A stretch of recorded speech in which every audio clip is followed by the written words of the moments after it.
Let's move on to this South Carolina A&M game because I want your All thoughts on right. this because this was one, and we each picked one. What was the scariest matchup of the weekend thanks Mm-hmm. to Halloween? And this was one of our three. And, it was funny that this game in the first half, it yo-yoed, right? South Carolina jumps out to the big lead. Lenoris Sellers looks comfortable. We talked about, who's going to start at quarterback for A&M. Marcel Reed going on the road. How will he be? Then the second quarter, it kind of flipped, right? So we went into halftime 20-20. You're like, oh boy, the second half is about to be magic. But credit to Shane Beamer and South Carolina. They not only scored 24 points in the second half, 10 in the third, 14 in the fourth, but they shut out Texas A&M's offense.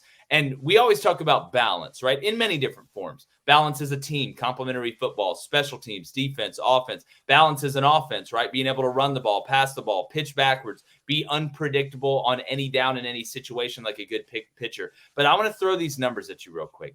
Lenoris, we talk about balance. All right, you have 244 passing yards. Lenoris Sellers, 13-27, 2 touchdowns, no interceptions. Rushing, 43 carries for 286 yards and 3 touchdowns. Rocket Sanders, 20 carries for 144 yards. Lenoris Sellers, 15 carries for 106 yards. You had 2 100-yard rushers combined. A&M did not have one. I didn't think Marcel Reed was awful, but this was more about South Carolina. And we talked about them being bipolar, right? They're like the guy from Split. One weekend, they look like they looked against Ole Miss. And then the next weekend, they look like juggernauts. I mean, they're playing close with Alabama, right? And beating Kentucky to death. But what I think separates this South Carolina team is when the play breaks down during those chaotic plays. We used to call them havoc plays on defense. When it turns into scramble drill, I thought Lenoris Sellers not only protected the ball, but made a ton of big plays to go with what they were doing in their normal offensive rhythm. Man, I'm so proud of Shane Beamer. Can we just all acknowledge that, like right off the top? This is a win they needed. After what happened against LSU, you jumped out to a great start against LSU, had them on the ropes. You let that game slip away. The Alabama one, granted, that one was on the road, and they had to fight back to even make that one close, but still put themselves in a position to win at the end. Couldn't quite do it. And this one left no doubt, 44-20. And you talk about Rocket Sanders, 144 on the ground. He had another 92 yards receiving. Man, what a performance by him. And for Shane Beamer to be able to bring him in from Arkansas, and Lenoris Sellers just look comfortable. You can see why Lenoris Sellers is going to be a star. But 286 yards rushing on this Texas A&M defense, which we've seen other teams, like even in the Notre Dame game, like Notre Dame couldn't get anything going against them, like not in a 286 rushing yard capacity. So I'm just so proud of Shane Beamer. And, I thought what would give them a chance is Marcel Reed being a younger guy going on the road and starting him for South Carolina to be able to game plan for him in a way that LSU couldn't. I thought, that with the crowd and being at home and being a night game, that could give him a chance. But 44-20, man, that's just a stomping.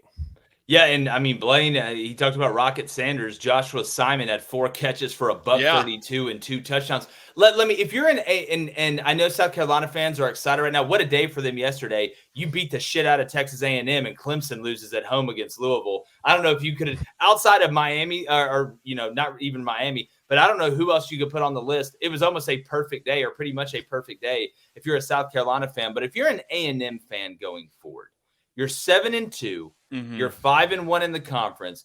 What did we talk about with that LSU A&M game and why that win was so big for A&M? Because that was your insurance game, right? So now you could have a mulligan or a breakfast ball because A&M in reality does control their own destiny still, right? South Carolina's 3-3 in the conference. So any tiebreaker to make the SEC championship, you shouldn't worry about. But how loud would the alarm bell? How loud should it be ringing if you're a Texas A&M fan with the conference schedule they got coming down the pipe here? I don't think it should be ringing that loud. You need to know who the South Carolina team is. This is a big-bodied South Carolina team. Lenoris Sellers, huge, and can run. 220-plus quarterback. You have a 220-plus running back, and I don't think Texas A&M tackled well. I think this game got away from them in the second half. We all saw that. But I wouldn't be that much panic. I think Mike Elko's the type of coach who can get it fixed. I think y'all tackled terribly.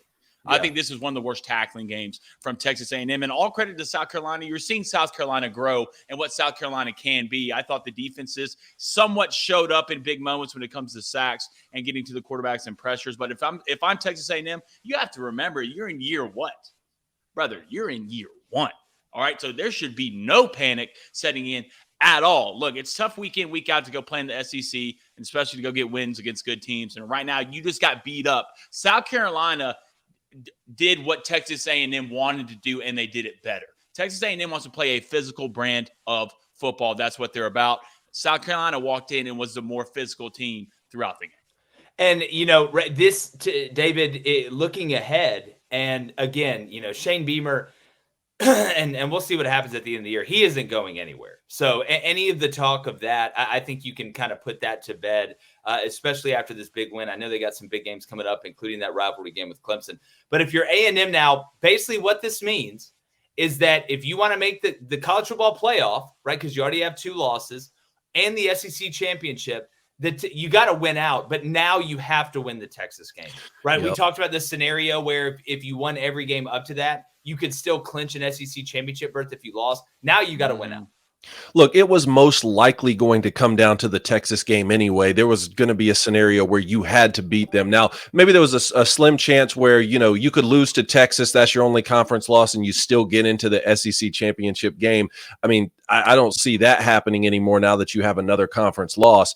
But just keep in mind, even if they find a way, now what I'm interested in is what we talked about last week, Jake. Like, let's say Texas A&M moves forward and beats Texas, so you do find yourself in the SEC championship, because Texas A&M fans would gladly trade a loss against South Carolina for a win over Texas. I think they would do that anyway, but now it's even more imperative because that could put you in the SEC championship game. But now if you go find yourself in the conference championship and you pick up that 3rd loss, and now they'd be what, 9-3, or they'd be 10-3 at that point. Now, does that get you in the conference championship as an at-large because you didn't get the automatic qualifier? Well, and again, excuse me, this is not going to happen, but how crazy would it be? There's a scenario, guys, in which if A&M, and again, this is probably not going to happen, they could lose to New Mexico State, beat Auburn and Texas, and be 9-3 going to the SEC championship. So we talked about, what are the scenarios where a 9-3 team could play in a conference championship? And we're like, well, which ones are out there? There's not a lot that are out there. Not that this one is likely. It's very unlikely. A&M will probably beat New Mexico State to death.